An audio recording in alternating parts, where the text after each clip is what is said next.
She comes from silver spoon, golden rule, private school, never miss under church.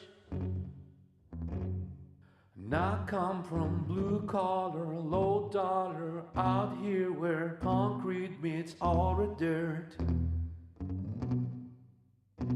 And I don't know what happened, but it sure don't. Hi, I'm Kaz. Welcome to Love Conquers, where my husband Matt and I share our almost 30-year journey together. It's raw, unfiltered, and takes you through all the highs and lows and everything in between.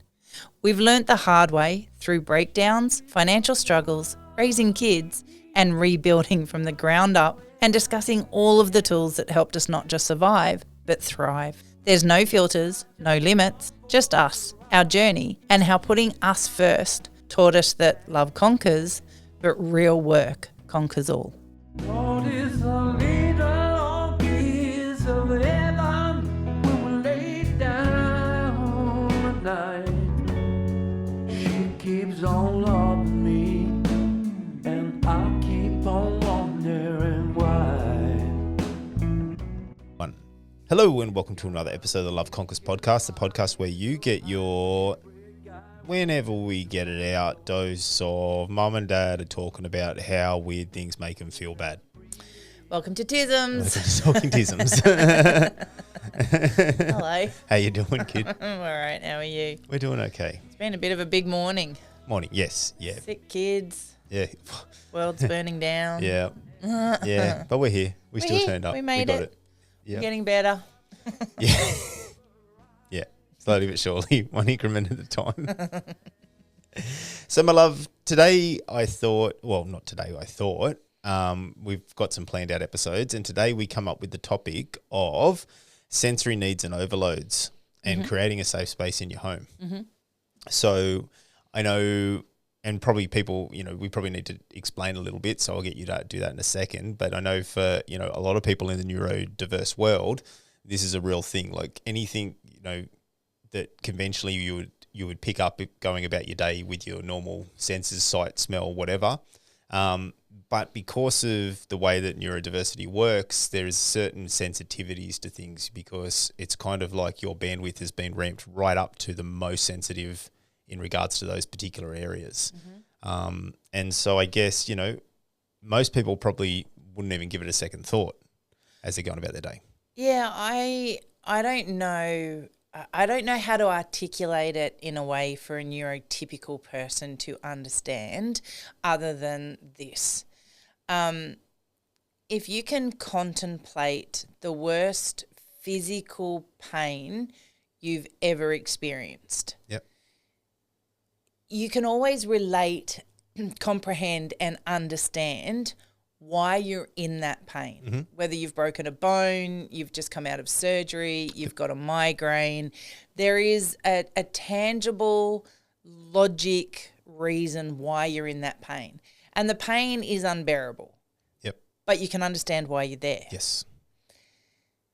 In my world, and I would assume for a lot of other neurodiverse, more so probably in the autistic realms than the ADHD side, I don't know because I'm both, so I can't differentiate in that world. But for me, there are things that will spiral me, and when I say spiral me, it puts an insurmountable pain in my head. It is like a bomb exploding inside my head that nobody else can see, but the pain is real. It's not a migraine, and I've suffered from migraine, so I know the difference. It is not something that is relatable at a headache level or anything. It's just I can't think, I can't speak, I can't articulate properly, my emotions are going through the roof. I know I have to try and control it at some level. There is just this shit fire chaos that happens in my head, and it is the worst pain with no real reason. Mm-hmm. I haven't broken a bone or anything like that. And so not being able to go, if I said to you in the moment of that explosion, if I said, I'm here because the lounge room looks like a shit fight, I understand how ridiculously stupid that sounds. Mm-hmm. And so when you're in that moment, when I feel like, oh, I'm exploding for whatever the trigger is, there is also that element that goes, I can't share this with people because I understand how ridiculously stupid it sounds. Yep. But I also can't stop the pain. Yep. And so you have to run away. Yeah, gotcha. You have to find a space where you can hide so as not to look like the crazy person to everybody else. Mm-hmm. And I'm fully aware of that in those moments. I'm fully aware of the fact that I'm being perceived as a crazy person. I can't stop it. Yep.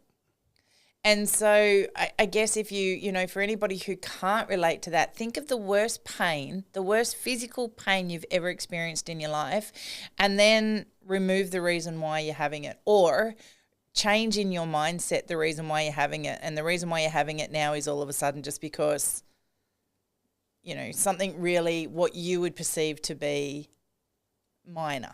Yep. Because we're not stupid people. We understand the logic of what's going on. We just can't necessarily control the logic. Yep. Our logic is misfiring at that moment. Yep. Does that make sense? Yeah, absolutely. Like, I think, there is an aspect there, like what you're saying, the logic is there. You understand it all to be the thing, but because it is so encompassing as far as its effect on you, Yes. then that makes perfect sense. You lose control. You're fully aware. It's like watching a train crash in slow motion. You're watching the world burn down around you. You know that it's happening. You know that there's going to be the other side of this where you're going to probably have to come back from it. And that then brings almost an element of shame, I guess, for a lot of years because I didn't know, I didn't understand enough about it. Now because I'm learning more and more about it, I know the triggers. Mm-hmm. I know when I'm starting to spiral, and I will eject myself well and truly before. And I don't always catch it. There is still a misfire where sometimes I'll just explode and everybody's around me like, what the fuck? Yep. But I'm so much better now at hiding. Yep. Yeah, gotcha. Diverting from the situation. Fair enough. Yeah. So, and let's just take a little bit of a deviation backwards a little bit, and let's have a look at, because I think if we enter into it and look at it from the perspective of the couples basis and why it can affect couples as well in there, because I think there's a lot of people probably going through life with certain things that are constant points of contention. Yep. And not necessarily realize that it could be centered around something like this. So, for instance, where I'm going with this is that, in your average relationship, or let's just say, person A and person B get together. Mm-hmm. Okay. Unbeknownst to both parties, person B, we'll call them, is neurodivergent. Yep. And so you start building this relationship, and there's a few little things, and like everything, when you first start your relationship, you tend to go, oh, it was a little funny thing, but it's just, it's a thing.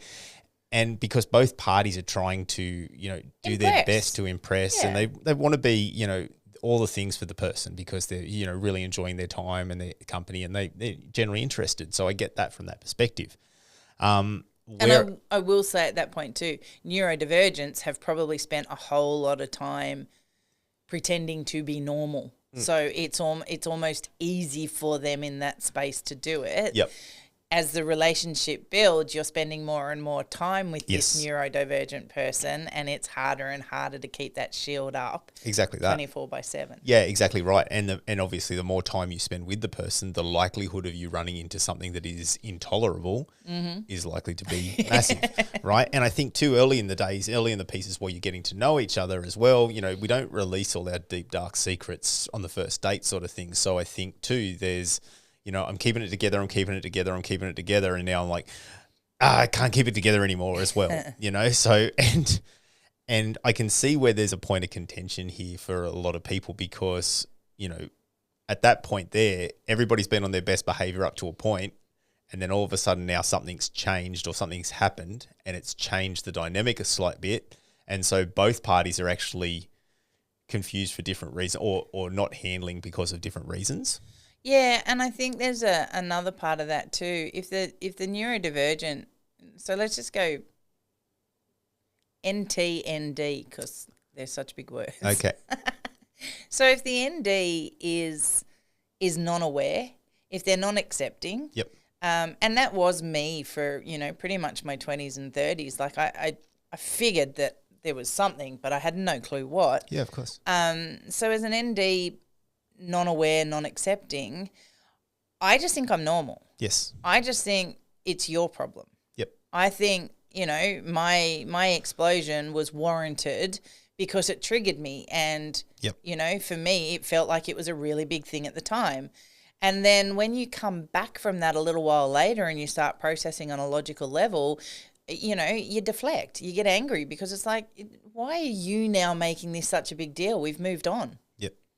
So I think there's a difference between an ND non-accepting versus an ND accepting. Agreed. I completely agree there because I think too, if you're accepting and you're a little bit, had a little bit more time to be self-aware about it, you're probably understanding where it comes from. So then when it is blowing up, you have the reasons behind it. But if you don't have those reasons behind it, or you haven't logged that conclusion in your head, then naturally you're just going straight back to, well, this person's being a fuckwit. Yeah. Like this person's being angry about me being angry about the thing that really, really, hurts me. Yeah. And I can see where that can create a lot of, confusion and things like that. I mean, I don't have necessarily a gold standard answer there for if you meet a person and they're neurodiverse and they don't acknowledge it, this is how you get by, because I don't think there's one gold standard on that one. No, I don't think so either. And I think, we spent so many years in this space of not really knowing, not really understanding for both of us. Mm-hmm. I don't think in the early stages you acknowledge the ADHD component either. No. But we still made it work. So I'm not saying that acceptance is an excuse. I'm not saying acceptance is, making everything okay. It doesn't. And I'm not saying that it's always the ND person that has to, accept, acknowledge and motivate and change. That's not the pathway that we took.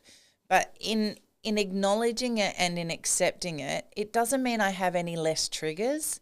Yep. I still have the same volume of triggers. I still have the same explosions. I've just learnt to understand better at what those triggers are. Mm-hmm. And you've learnt better at trying to help me avoid those triggers by getting you and the kids to work better in regards to the things that will trigger me. Yep. And if we both get it wrong for some reason, on the other side, we're far more forgiving of each other because we know the effort's there. Yes. Trying not to let it get to that point. Yeah, hopefully. I mean, that's the thing. I mean, I think, going through the pathway, and I'd like to think that, well, not like to think, but I kind of feel like we've taken the long road. Yeah. But, on this end of it too, we've got a large data set that's necessary to understand these a little bit better. So I think it's been helpful in that sense. I think, if we'd both been aware enough earlier on, then it probably would have smoothed some things out for us a little bit more. But, nothing's perfect, I guess. No, and I don't think any relationship isn't going to be without its hurdles and its bumps, and some are catalyst fuck-ups and some are just, move forward, move on. I think the one thing that we've got to remember at the core of everything is what you said last episode. Do we like each other? Yep. Do we love each other? Is the intent to hurt one another? And if the intent's not there to hurt one another, then these are hurdles and challenges that we have to work through together. Can you just come here? Because it's annoying me. I don't know if it's your hair or my hair, but it's gone now. Okay. Is the intent... do we want it to be better tomorrow? Yeah, that's it. And I think ultimately we do,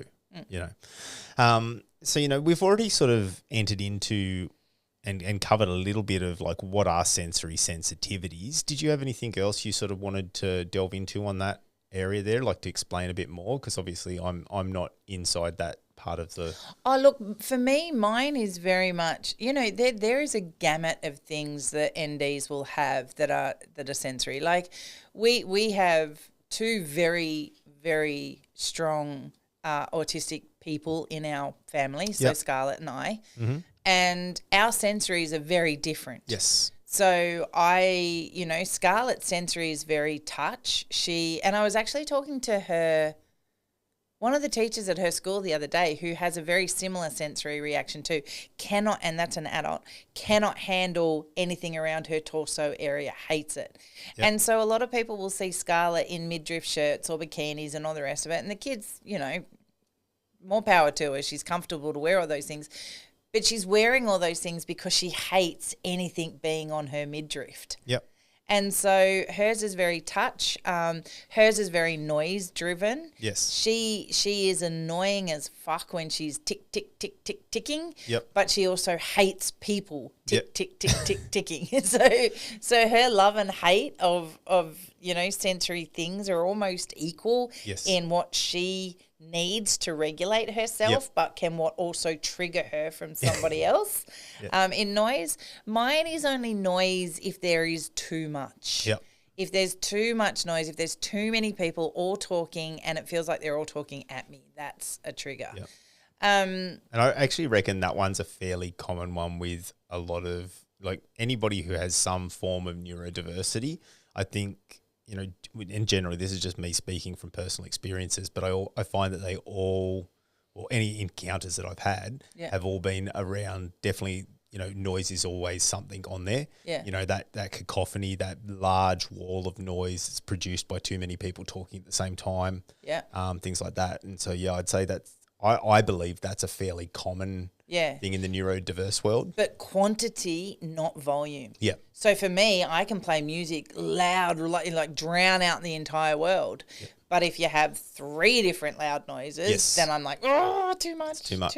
Yeah, absolutely. Yeah. So it's really important to understand you've got to get deeper within yourself to work out what your sensory positives, what is it that calms you, and your sensory negatives. Yep. What is it that triggers you? Because they are both equally important in the journey. Yep, absolutely. Yeah, I think, and that's probably one of the key ones there, especially when you're dealing with a relationship, right? Because that explains a lot of reactions, it explains a lot of behaviors, and it helps the other person be able to navigate you away from the thing that is causing distress towards something that will revert from that situation. So, I think any part of dealing with these sort of issues in a relationship, if we can look at it as our support mechanism for the person who's an NT. Mm-hmm. Yep. NT. Yeah. I had to think about which one of those enneagrams was right. So for the NT, there's a job that, or not a job, but you have the capacity there when you see these things coming up to divert the situation, right? Yep. Like if you see a person in a spiral and it's the noise, it's the whatever it is, you can physically see that they're in that sort of mode there. So now it's about like, hey, like, here we go. Here's what I can do. I can, divert you quickly across there. Sometimes there I might just even make you a cup of tea and take it up and put it next to your bed. And go, your tea's up next to your bed. Yep. With the idea then that I don't have to tell you to go to bed because that's not going to make you feel better. Yeah. But what I can do is go, well, if you want your tea, it's up in the place where you need to be while you get this all reset, Go to your safe space, exactly. Kaz. Yeah. And that, but, at that moment too, confrontation is not helpful. No, because if I'm spiraling at that point, I'm already upregulated and that's when I will fight. Yep. And I will come out swinging because I'm in that defense mode. Yep. And so, and again, I think that's taken us years to figure out too. Yep. Because if you've not realised I was spiralling, you've taken offence to it, you've come in swinging, I'll fire back. Yep. And that has been very detrimental to us. Look, in the absolutely, past. absolutely. And, it ultimately comes from, what we could chalk up. And this sounds very flippant to say that, but, a big old whoopsie. Yeah. Just literally a big old whoopsie. You zigged when you should have zagged. And as you zagged, you weren't there to catch or support that person in the way that they needed. Yeah. And this is where you find yourself in this confrontational issue. So, it's not, it's one of those things that people spend a lot of time, I feel, churning the waters about, really fighting about a lot of these things when it's, if we take a pivot on that one and go, okay, what's the center of balance of this problem? Okay, center of balance is a problem. I see the person is spiraling. I see that there is a stimulus for that, and then I know here's the answer for actually repairing that spiral a little bit and having them get to a stage where they can process all those feelings at one time because they can't get them all out. Because you're right. The upside to it is that once we understood that I was spiraling, once we actually, it wasn't just me cracking the shits, it wasn't me just in a bad mood, it wasn't me just blah, blah, blah, because I have all those things. Yeah, and for a lot of years, I just put it up to like, you're just cracking the shits. Yeah, absolutely. Yeah. And, as every single human on the planet Earth, of course I crack the shits about stuff. Of course I get annoyed about things. That is not me spiraling. No.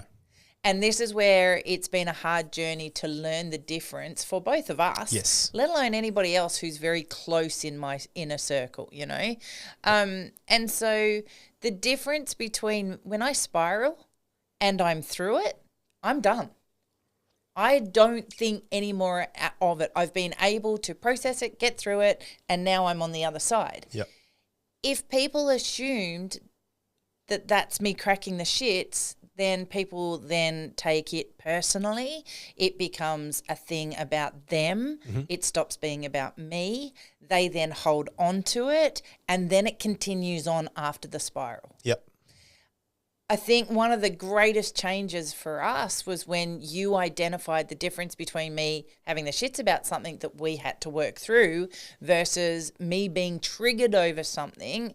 And now that we kind of can identify the difference, as you said then now, when you see it, you're like, hey, babe, there's a cup of tea up in the bedroom for you. It doesn't even occur to me maybe at that point that I'm triggering, and I'll go up there and I'll self-regulate and I'll calm down, and then I'm through it. Sometimes I'm probably none the wiser. You've seen it. You've caught me. Sometimes I'll catch me and I'll go. But we're both through it. Yes. Because you haven't taken whatever it was personally. I've been able to get to the other side and go, oh, okay, here's what triggered that. Yep. Let's work on that. And then we move forward. Yeah. So, for any neurotypicals out there, please understand that 90% of the time, especially from my perspective, if I'm triggering, then there is no thought process about you in that moment. Yep. I'm triggering about what thing is. I might be hating on the entire world at that point because it's hurting. There is a physical ouchie going on that is beyond any capability of me being able to articulate how much pain I'm actually in that moment, and none of it's about anybody else right then but me. Yep. No, completely.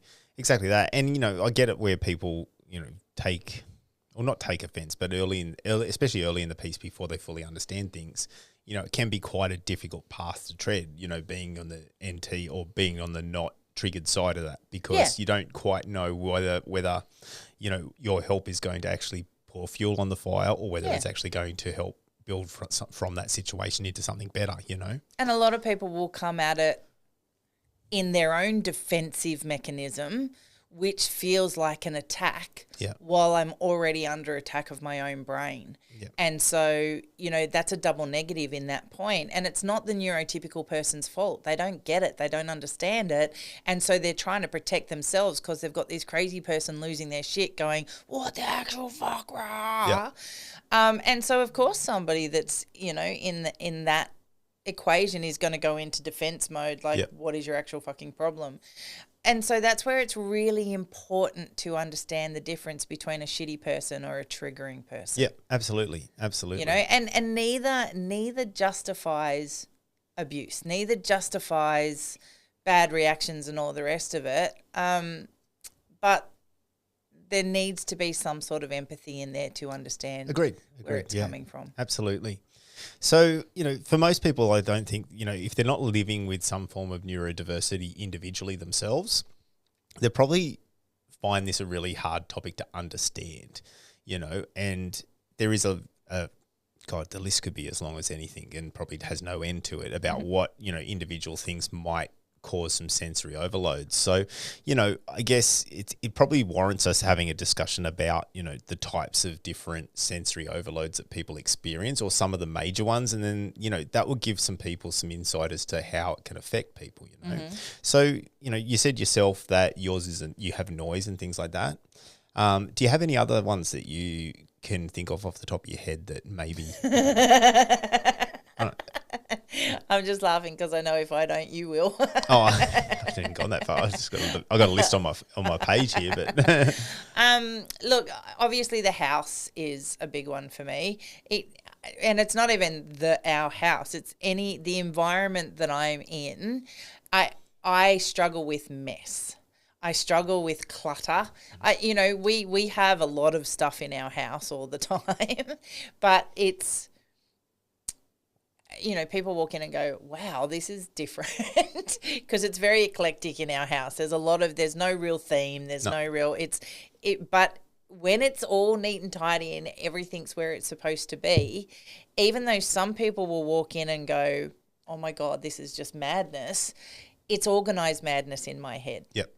And so everything has a place, everything has a home, everything's, when it's neat and tidy, even though it looks crazy to other people, it's organized crazy to me. Mm-hmm. And so when my organized crazy just becomes crazy, then that's a trigger for me. That's like, just, if I can see something that's been on the floor and 5 people before me have all walked over it, that's a huge trigger for me. That's like, how the fuck does nobody else see this? Yeah. So that's a trigger. I don't know what other ones I have. I'm sure I have a myriad of them. All right. Would you say lighting tends to affect you much in a room? It can depend on my mindset at the time. It depends where I am. So sometimes I need light and you will want it to be really dark. Like I can sleep with our blinds up and all the the pretty Christmas lights and stuff that we have out in the front paddock. I can have all them on all night and it be beautiful and lovely and sparkly. You want the room to be pitch black. Mm-hmm. Pitch black to me is it's like, why are you closing me in? So I like light more than I like darkness. And I'm not afraid of the dark. The dark doesn't scare me. It's just uncomfortable. I can't see. I like to be able to see. Yeah, okay. So, in that regard, Yeah, that makes sense. We've discussed sound, and I think that's pretty obvious there that, everybody's seen, some sort of evidence of somebody being stimulated by sound. Do you know what else triggers me in sound? What's that? Which I've only just realised recently because I seem to be hearing a lot of it. Like deep metal rock, whatever you call it. Yeah, like death metal and stuff. Yeah, I can't do it. It's like, mate, it actually makes me angry. Yeah, that's the idea. Yeah, but I don't like it. You put it on because you want the emotions. Yeah, I don't like that emotion. And I couldn't figure it out. Like there'd be times where I'm doing something and it's like, okay, yeah, this is really cool, blah, blah, blah. And then there's other times where I'm doing it and I'm like, why do I feel pissed off right now? There's no actual fucking reason to be oh, it's the music. So yeah. Fair enough. I get that. I mean, this one's going to stand right out, but textures and fabrics. Do I? Yeah, if there's a certain type of tag on your clothing, it's got to go. Yeah. And it'll make me gag. Yeah.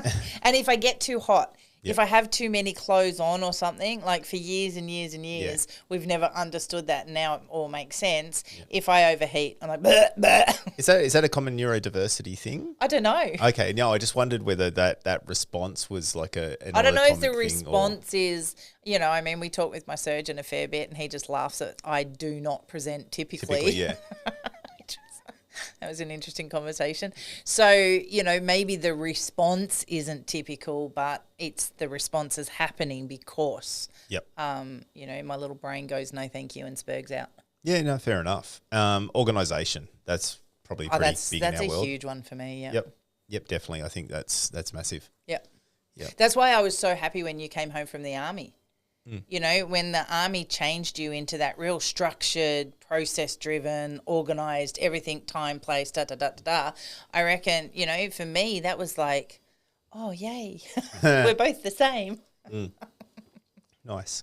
So, we've had a look at the things that can probably I would say like the top tier versions of what we'd be looking at, sort of fairly broad, I think it's worthwhile going back over, the texture and fabric one, just jumping back onto that one too, because that's one that's in our house a fair bit. Because of Scarly. Yeah, well, not just because of Scully either, though. You have certain things that are texturally you don't enjoy, and then I've noticed Scully definitely has it, but even our other girls are very texturally sensitive as far as, food and things like that goes. There's certain textures of foods that they just can't handle at all, and so that's worthwhile noticing as well, because, it's a very confronting thing. If you have a think about it for anybody, you're taking something that's foreign from your body and you're putting it in your body, and then you're going to chew it in your mouth and swallow it. And if it doesn't feel right at any stage, we've been conditioned by, I guess evolution, but also society to go, oh, if there's something in my mouth that doesn't feel right, I should definitely not eat that thing because it might be a problem. It might be a bug. It might be, deadly. So you've got like kind of a double whammy. You've got this thing that you're not finding enjoyable, and everything in your body, because it's oversensitive, is going, get it out now. Like, we don't jive with this, and this could be bad for us. So you kind of putting people in this situation where they go, okay, well, I've got to eat because I'm hungry. The food, might smell good, might look good, might have all the things right. But once it hits your mouth and the texture's not right, it overstimulates your defensive mechanisms to go, this don't feel right to me. I can't do it. So, for most people out there, they wouldn't even second guess it. There's foods they prefer, there's foods they don't. They can generally get them all done, and that's okay. But, things like this can really, really, pop up in the neurodiverse world and really give you a massive sort of like, this is too much to handle sort of situation. It's funny because as a Gen X kid, when my parents or when my mother prepared a meal, whatever that was, we were taught, you sat at that table, and it doesn't matter if it was 10 o'clock at night. We did not move from that table until our plate was empty. Yep. And it didn't matter what she put on the plate, we had to eat it. And as I go back and I look back and I'm like, oh, there was so many things it was just, and I didn't realize that I was triggering because of them. Yep. They're just hard, and I would get into trouble, and we'd cop a smack across the head or whatever, but you'd sit there and you'd eat it. So as an adult, I never ever ever thought of food as a trigger, because we just ate everything and that's all there was to it. And then as I got to make choices, I would eat the things that obviously gave comfort. Yep. Without realizing that's what I was doing. So it never occurred to me in the kids' world that there would be a trigger in that regard for that.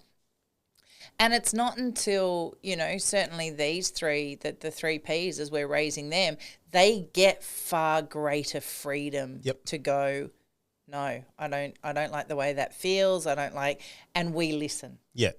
And so it took me a while to go, oh, maybe there's something in that. And you're right, like it never even occurred to me about Addie and Willow, but we do that for them as well. And probably Willow more than anyone. Yeah, she's big on the texture of foods. Yeah, absolutely. And so are you too. Like there is stuff that you will absolutely avoid bananas. Yeah. You can't eat a banana. Yeah, I'd really struggle to eat a raw one. I can eat them cooked, but I don't like. I've never seen you eat a cooked banana. I've seen you eat banana bread, but I've never seen you eat just a cooked banana. No, it's been done. Yeah. All right, we're gonna do that and videotape it. Why? Why would you do that? Just for fun. Well, let me pour sand in all your fucking shoes and see how fun you have a day then. I would not like sand. No, you don't. It's on me. It's on me. Get it off. Yeah. So, and look, as part of this journey, right, once we get through the little individual hurdles of going, oh, that's different to what I expected, and now we understand, okay, cool.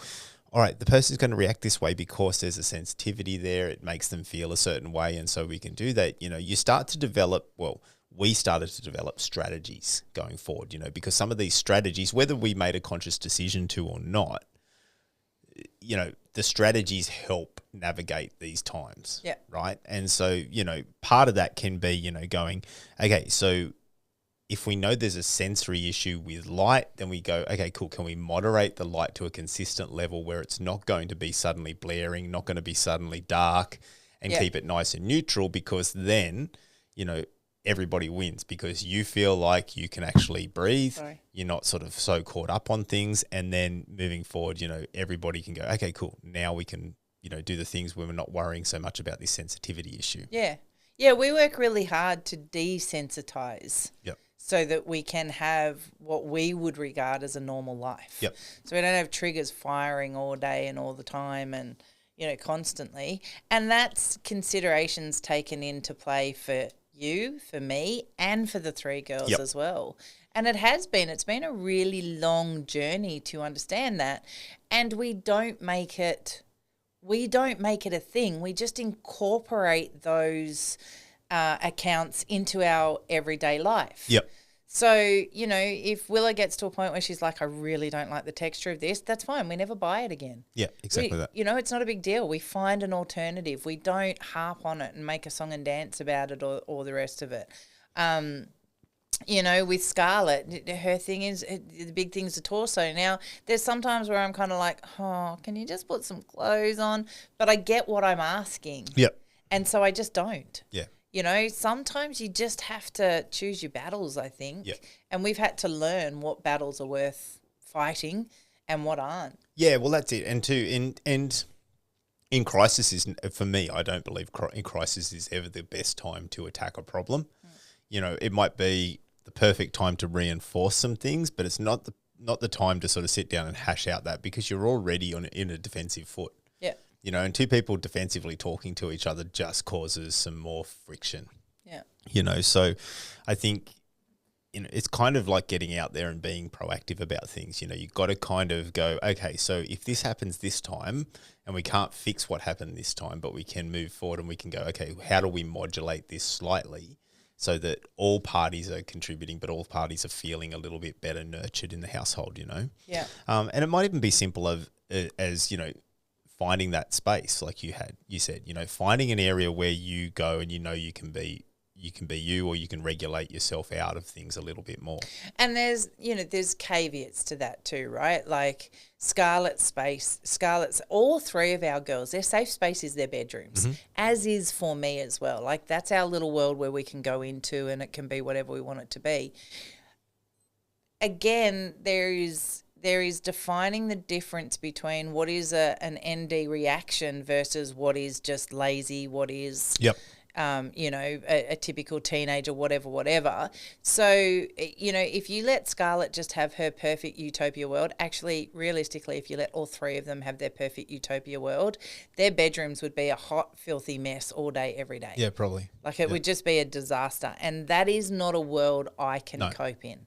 And so there's still got to be that balance where we have to teach the children that they still have to give as well as take. That's it. And whilst it's their bedroom and it's their safe space, the rule is still in place that personal hygiene, self-respect and ownership and accountability are still the highest priorities over everything else. Yep. And so, you know, we are in that constant discussion with the kids about, you've got to keep your room clean. Is your room tidy? Are you up to date on your washing? Is your room this? Is your room that? And I will stay on that until the cows come home because the greater good that comes out of that, of instilling that self-respect, of instilling how to look after your things better is far more important for them as a lifelong lesson than just allowing them a safe space that they can treat like trash. Yeah, absolutely. And never learning how to respect No, that's it. Hey, like you've got to...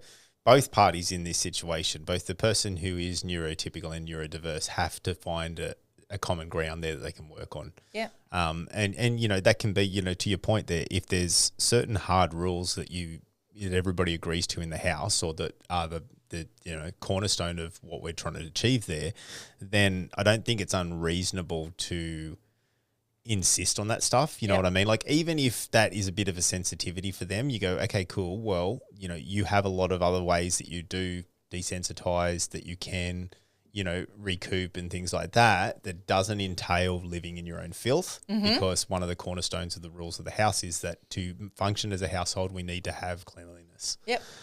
Because otherwise it starts to become problematic for them as a person, their health, their welfare, even, going forward as an adult, forward, they can't, you've got to have house guests. Well, that's going to cause you issues. So we need to actually work on that and desensitize that. But it also becomes a part of your own self-worth. Yep.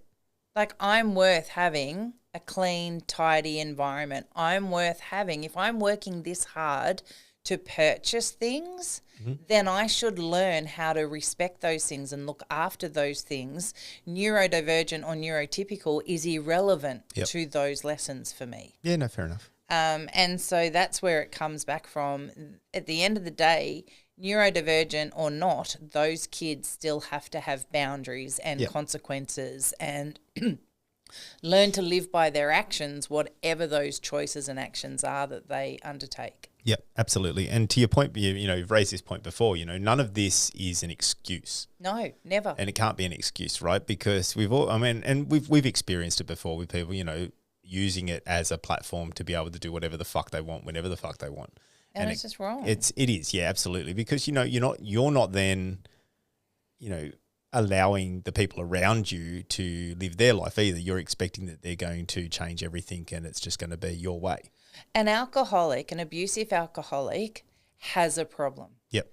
And you hope that they would seek the right help, stop drinking, learn how to behave, learn how to, reroute whatever is causing them to turn to the drink in the first place, etc., and so forth.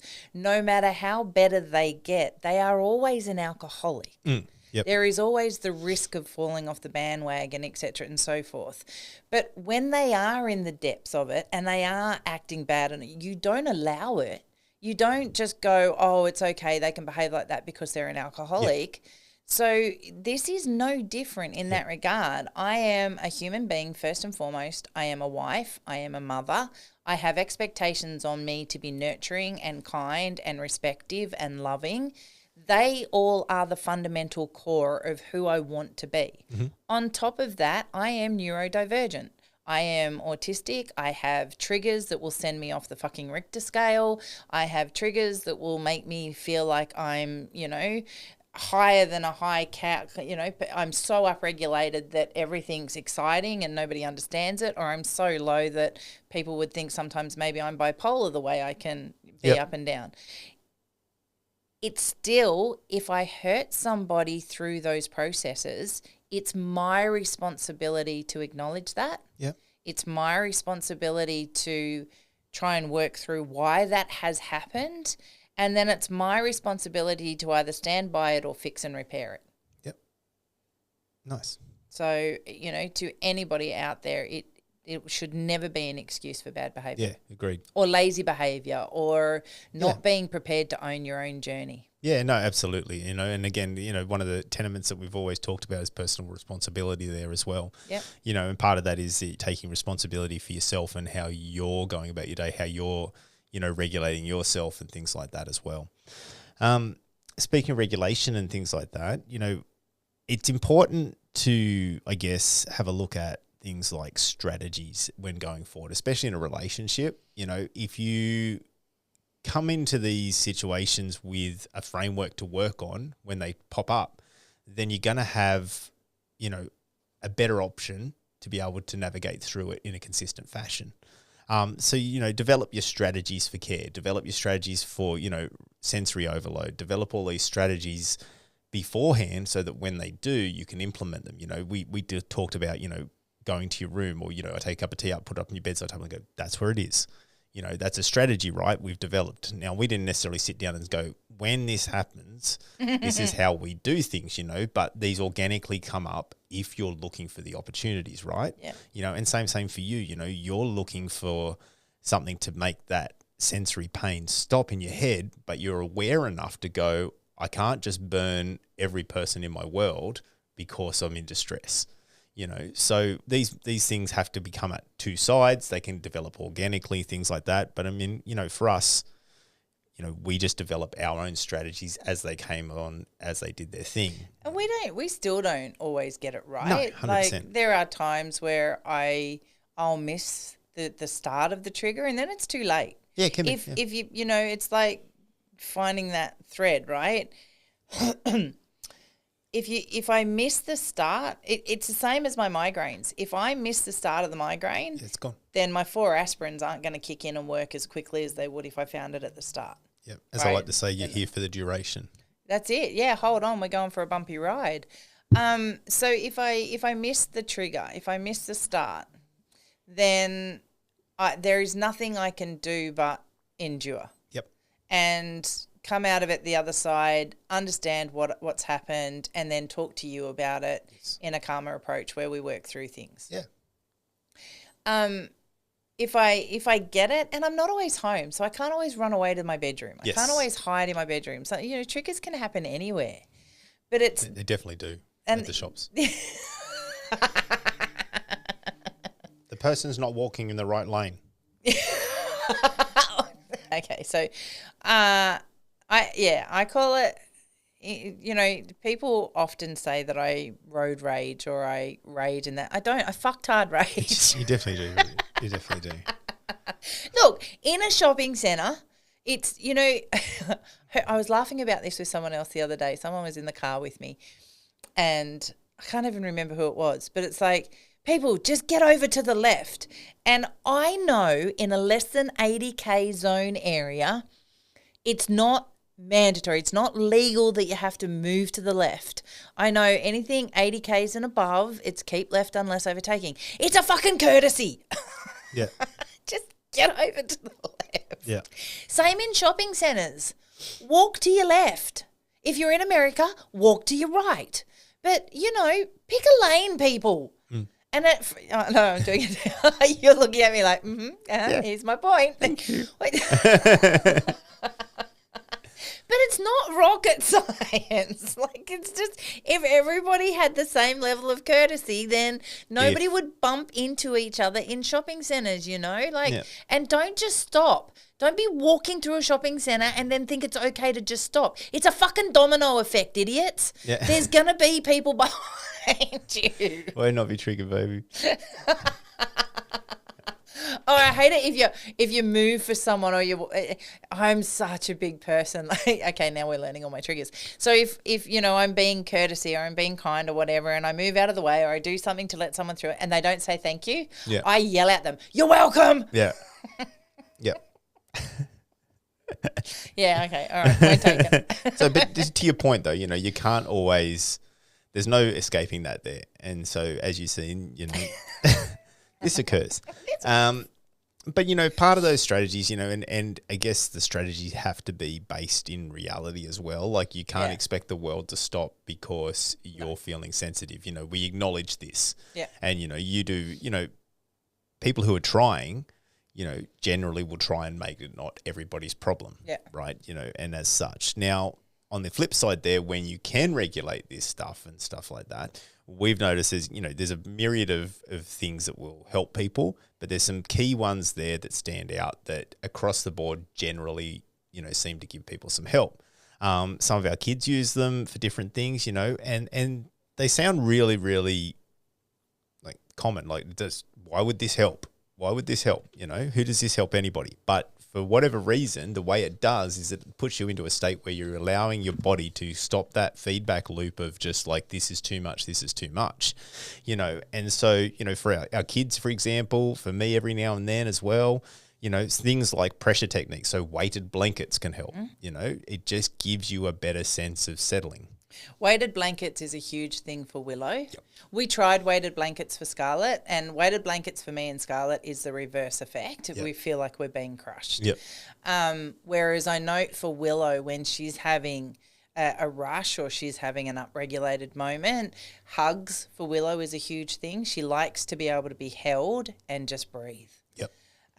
She doesn't want to be touched. No. If she's too up, like if it's gone too far, it's like, just leave me alone. Yep. There is a sweet spot for her where she will self-regulate through a hug. Yep. And she sleeps under a weighted blanket every night. Every night, yep. Yep, it's definitely a thing. Yeah, absolutely. And that's a relatively simple thing to be able to achieve for somebody, something a little bit heavier to wear, something a bit more constrictive or binding that would allow them to feel that slight pressure. Yep. Therefore, it takes out some of that sting. You need that. You need weighted in your blankets Yeah, and stuff. Yeah. And when you're having, if you're going through periods, whether it's a week or a night or whatever, there will be. You can go months and months and months and just sleep under the same blankets as we are sleeping under.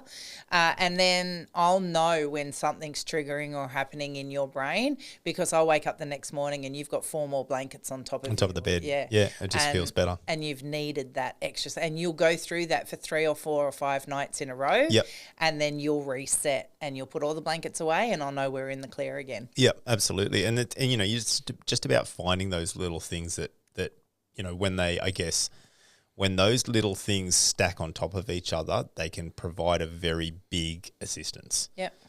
And some of it, we've spoken about lighting and things like that, consistent lighting. We've spoken about noise. We've all seen there's always, somebody at a public shopping centre who's wearing big earmuffs. Yep. Most of the time you'll see it everywhere these days because people are just more, there is movement going forward that people are accepting of that stuff. If you see somebody now with hearing protection on in a shopping centre, you generally know they have a very, very high sensitivity to noise and that's how they can regulate. So it's not as unusual and weird anymore as we'd call it back in the day. Yep. Whereas, 20 years ago, it would have been everybody watching that person, people going, what do you got those on for? And being really blunt about it and going, this is weird. And that person then recluses, right? Because they don't want to be on show. They're there because they need to be, and people have made them feel on show. And so now they don't want to be out in public anymore. Therefore, their sensitivities increase so that when they do, on the rock, exactly, you don't want to be the odd man out. It's Yeah. like when I said last episode, like I didn't get the joke. Yeah. And I was the only one in the room that didn't get the joke. Yeah. It's like now it's okay that I don't get the joke. Exactly that. So building this strategy, building this framework to work of, definitely, would you agree, helps? Oh, 100%. Yeah, absolutely. For us in a shopping centre, if I'm getting to the point where I'm about to lose my shit, we have 2 avenues at that point. Go home. Yep. We're just done. Like, that's it, I'm out. Or go and sit down and have a coffee. Yep. Because it's like, when you watch an ant colony, they all move together, right? Everything. I need to be taken out of that pathway. Yep. I need to remove myself from the chaos and I need to be able to just go and sit for a minute where I can focus. It's like the spinning swing or whatever it was that you used to get on. I need to get off that and I need everything to be able to just be still for a minute. And so I'll go and sit down in a coffee shop and I'll have a coffee and I'll concentrate on my phone. I'll remove my brain, my thought, my focus, my eyesight from everything that was sending me off the Richter scale because I know I still have another hour or 2 hours where I have to be there to get all the other shit done.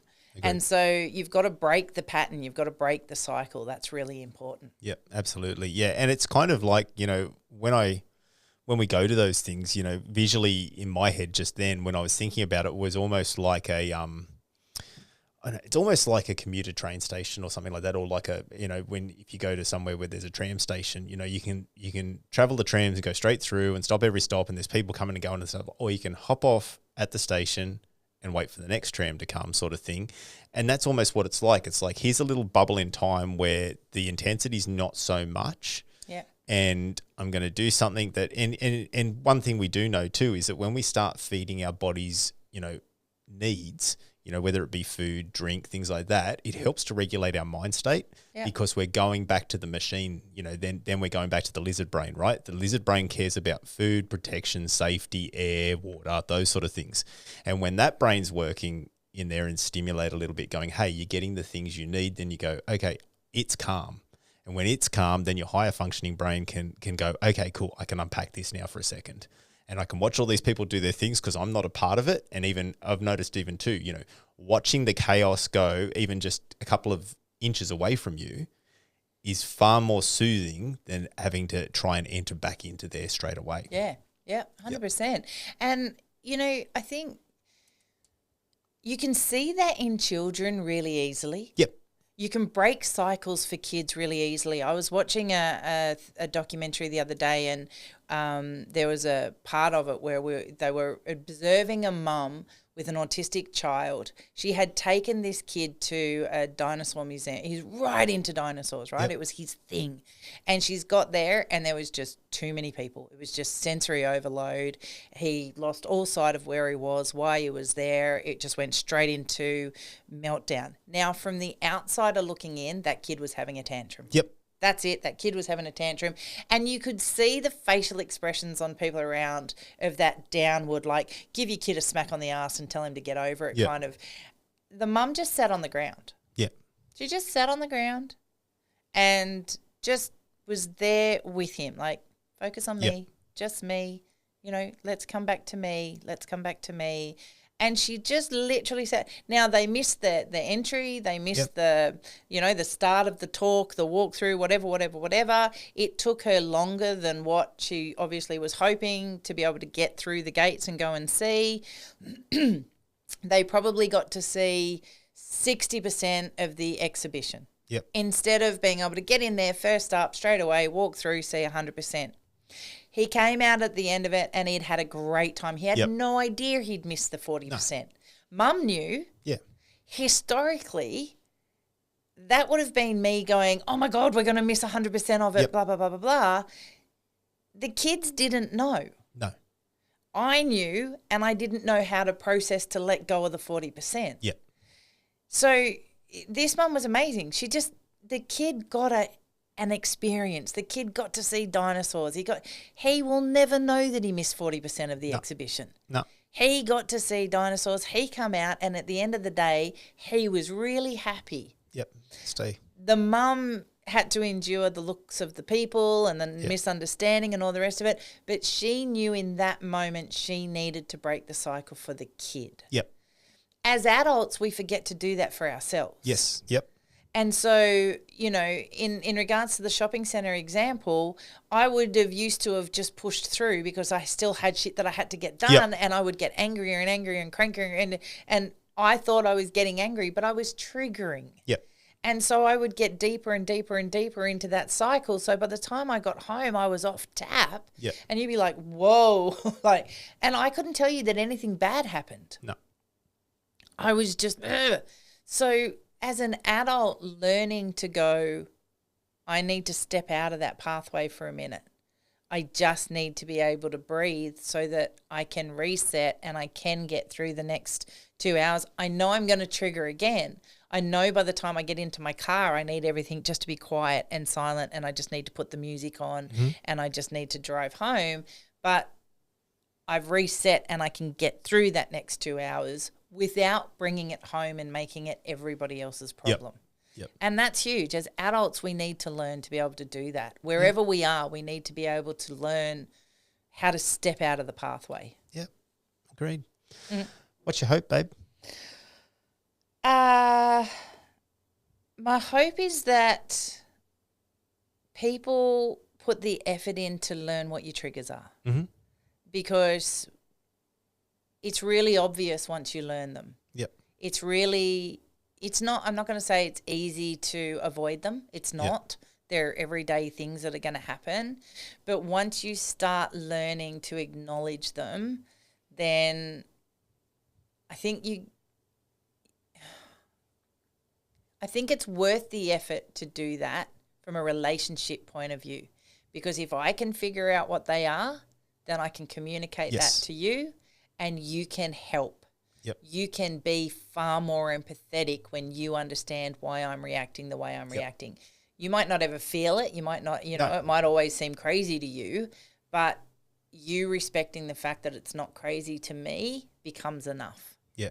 So my hope is that in a relationship, the person understands and learns what their triggers are and is comfortable enough in their relationship to have that conversation with their partner, and their partner is respectful and respective enough to accept and acknowledge and be empathetic. Yep. And they work together. Nice. That's my hope. That's good. What's your hope? Okay. Yeah, look, I think, throughout all this stuff, it can be quite difficult to navigate for both parties anyway. I guess try and, give each other, I would hope that people just give each other a little bit more, I guess, patience, and a little bit more opportunity to understand better.